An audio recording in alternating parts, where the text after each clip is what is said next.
Hey folks, so I'm really excited about today because I'm going to take you on a little May garden tour of all the things that I've got going on and I'm working on in the garden.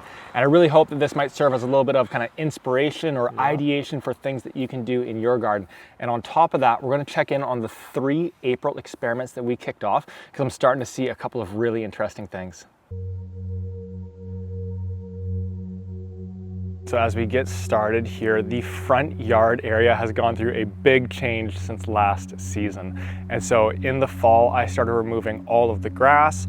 I took out the fence that was separating the front and the backyard, and I started to build this into a new garden area. So on the right-hand side of my front yard here, I've put in place what is ultimately going to become, no, not sticks, a cut flower garden. I've put these sticks in place here just to start getting a bit of a feel for spacing-wise, what it could look like and what's going to go where. I'm definitely a visual learner on that front. But on top of that, I've never done cut flowers before, so I really don't know what I'm doing on this front, but I'm looking forward to that because this is gonna be a very kind of like playful and experimental side of just the gardening season ahead for me.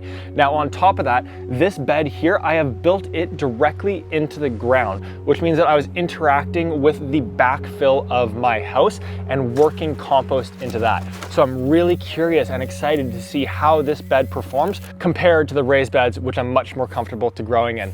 Now, the bulbs and the seeds for these, I have them getting started in the greenhouse right behind me. So let's head in that direction. So in here, I've got the dahlias starting, some lilies, echinacea, and then on top of that, I have a bunch of my cooler weather crops that are going through the hardening off process right now, and they're gonna get transplanted into the vegetable sections over the course of the coming weeks here. But in terms of the grow tent here, one thing that I talk about a lot is to take your time on making any infrastructure changes or adjustments. So I'm going into my 3rd season of gardening at this house, and really this was the first off season that I made any significant changes to my yard. But I've spent a couple of years observing the sun and ultimately have now got my greenhouse in an area where it gets the very first bits of light and sun during the daytime. And so by taking time, I've really accomplished 2 things. First, I've ensured that I've got my greenhouse or grow tent in this instance in the area that is absolutely getting the most sun in my yard.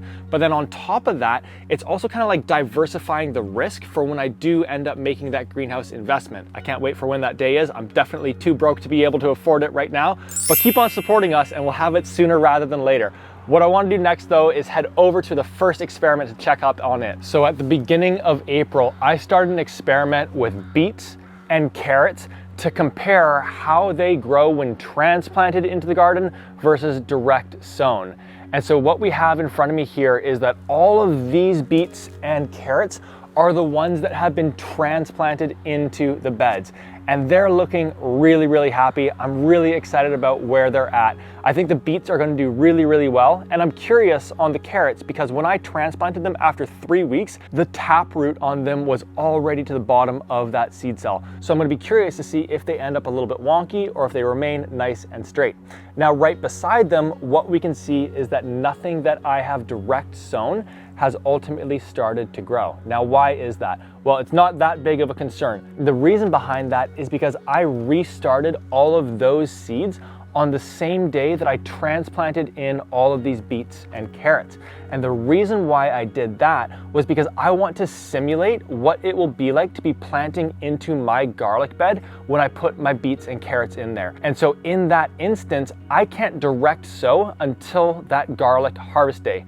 But what I can do is I can start seeds 3 weeks earlier and transplant them in. So now not only will this experiment allow us to see how the beets and carrots grow structurally, but it will also show us the impact of that 21 days of extra grow time that the transplanted vegetables are going to receive. And so if you have any questions on this experiment or anything that I'm showing over the course of this video, go ahead and leave those down in the comments. I start every one of my days having a cup of coffee, answering every question that we receive on YouTube. So you're gonna get a response from me within 24 hours. Now, let's head around the corner here to our potatoes, which was our 2nd April experiment. And as we can see, nothing to report on here. So it has been a really cold April on our end, and none of the potatoes have come through the surface just yet. I suppose you could say that this has the potential to end up in our garden flops reel for this season, but potatoes are fairly hardy, so I'm confident that they'll end up showing up over the course of the coming weeks here. But for the time being, nothing else to report on, so let's head along to our garlic. I spoke too soon. There we have our first potato starting to come through the surface. But that's all. Let's go to the garlic. And as we can see, the garlic is really happy. So I'm really pleased with where it's at and how it's growing. Now, one thing that I have observed and also heard from a couple of other individuals is just that there's been a pretty good amount of yellowing on the outside and older leaves. Now, for myself, I would primarily attribute this at this point in time to just the unseasonably cold April that we have had. There really hasn't been that much warmth. And so the plant's putting on all of this growth, but really in some still fairly cold temperatures. And I've seen it on tons of my plants that when they are in colder temperatures than what they like to grow in, those older leaves are the ones that show the yellowing first. And so because all of the new growth that's coming out is green, lush, full of life, I don't think that it is nutrient related, and I'm really comfortable with that yellowing that's occurring. So no major concern for me on that front. Now, one experiment that I haven't talked about just yet that I'm running with garlic is that when I planted it in the fall, I did a line of all of the smallest garlic cloves that I could find. And then in the row right beside it, I did all of the biggest garlic cloves that I could find. Because what I wanted to figure out with this experiment was, does the size of garlic clove actually have an impact on how big that garlic head grows to be? And what I'm noticing so far is that all of the larger garlic cloves that I planted are significantly larger and girthier than those small cloves. So at this point in time, I've got a pretty good feeling that those are going to end up being bigger heads based on what I've seen in past seasons, but I can't wait to see what the results are going to be in a few months' time. So garlic babies, super happy. Did a couple heads of elephant garlic as well, and they are just absurdly large. And then right beside them, we've got the strawberries that are super lush. The rhubarb is really just about ready to get harvested.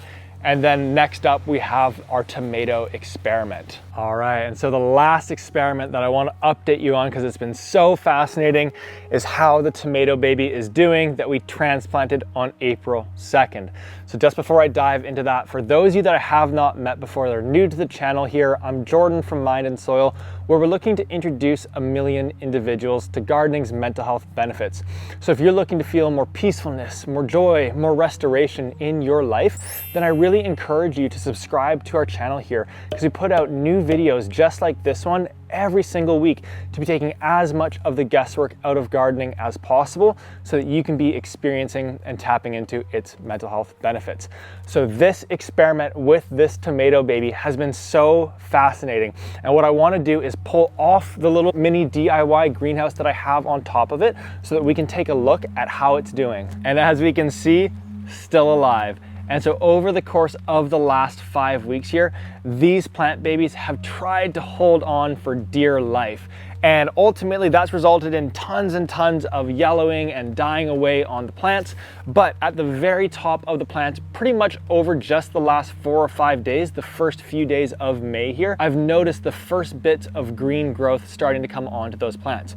So the learnings for me from this experiment has been that you can transplant earlier than 10 Celsius and the plant, has a chance of surviving. But the bigger learning for me is that over the course of April, these plant babies have put on 0 growth whatsoever. And so to put that into perspective, 1 second. This here is the other plant baby that was started on the exact same day as these, but has been hanging out inside underneath the grow lights since the day that we transplanted these ones into the garden. And so as a result of that, it's continued to put on all this beautiful growth. Everything is green up above, and it even has a whole bunch of fruit that have set. And so my learning there is that, we can put things outside earlier, but we're not gaining anything. The plant might survive, but it's losing about a month of growth there. So I'm gonna do a full breakdown video of that experiment over the course of the coming weeks here. Now, the last thing that I wanna show you is what I'm gonna be working on once we wrap up here today. Alrighty, and so what I'm gonna be working on later today is completing this raspberry trellis that I have right behind me here. It's a design that I saw from one of the individuals in our community, Lisa, and I just absolutely loved it. So I've been rebuilding, recreating it here, and hoping to finish it off later today. So folks, needless to say, lots has been happening in the garden, and it's been a lot of fun for me taking you on this tour. So two kind of final pieces before we take off here is that if you'd like to see more garden tours like this, let me know down in the comments, and I can try to do these on a more kind of regular or frequent basis. And then the second piece is that if you haven't attended one of our gardening happy hours yet, I would absolutely love to invite you to the next one. So these are 1 hour YouTube live streams where we present on a specific topic, but even more so than that, it's hundreds of individuals that believe in gardening's mental health benefits getting together to talk, to discuss, to share the highs, the lows, what's working, what's not working in the garden, and just have a ton of fun together over the course of the hour. So if you'd like to attend the next one, then there is a link in the description of this video where you can go to be notified of when that next happy hour is, and we do these on a monthly basis. So folks, that's all for today here. Would love to know what you think. If you have any questions, let me know down in the comments there. Otherwise, I can't wait to catch you on the next video. Go get those hands dirty, and I'll see you soon.